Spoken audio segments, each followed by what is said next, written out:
camera speeds.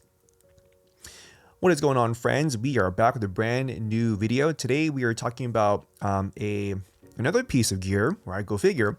This is the Shape camera operator bag. And I bought this bag about a year ago because it looked like something that I could use, right? Something that you might be able to use too.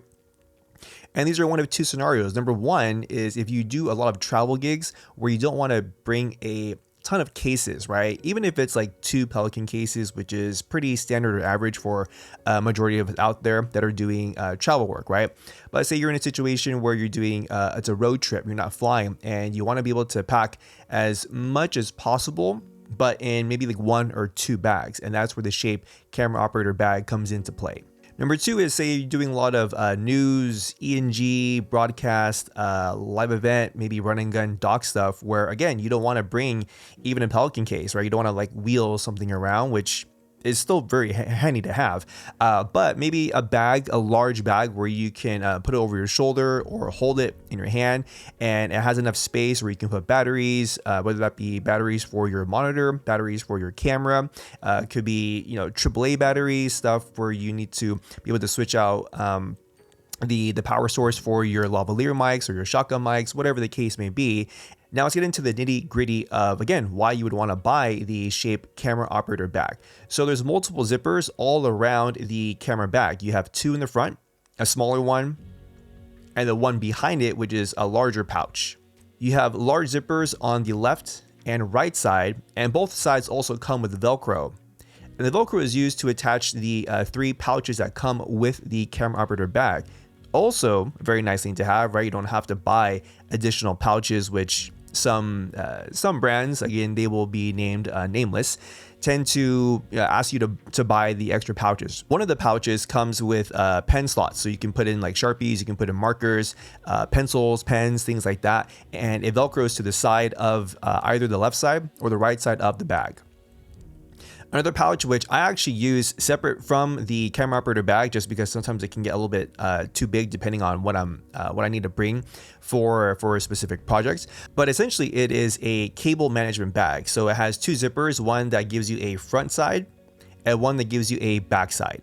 Now the third pouch is actually very, very handy. It's more of a utility pouch. So there's a small Velcro opening where you can put say you want to put like a measuring tape in there or anything small like a Leatherman. It also has a few slots for pens, pencils, Sharpies, markers, and also a larger pouch where, you know, say you want to just put a couple of cables in, batteries, anything larger in size and scale. On the rear of the pouch is a long zipper that is essentially the length of the actual camera operator bag. So that's where you can put, I don't know, essentially anything. Maybe you want to put a slate in, maybe you want to put a binder in, maybe you want to put an iPad in there. So there's a lot of room, again, throughout this whole entire bag. On the inside of the bag is pretty much like the nitty gritty, right? That's where you can put, say, a full-sized cinema camera, whether that be an FX9 or anything in that range, FS7, maybe you have like a C500 Mark II, right? And you want to be able to, you know, protect your camera, obviously, but 2, you want to be able to have it built out enough where you can pull it out and essentially, you know, kind of have a grab and go situation. And my top panel, which is the bright tangerine D-style top panel, also fits in this whole camera operator package. If you want to check out my entire build for the FX9, my current one, I'll leave a link in the, I'll put the iCard thing up here for y'all. You can check that out. Now, in addition to just having a large compartment space, there's also 4 zipper compartments where you can put, you know, your essentials for when you're on set. On the inside, there's also Velcro lining on the back side and the front side of the bag, so you can put dividers in there. The camera operator bag does come with two smaller dividers, like something you would see in a Pelican 13 or not a 13, 1510, something in that size. And there's also 2 larger Velcro units where you can use to create just more cushion in case the bag is too big for your camera package.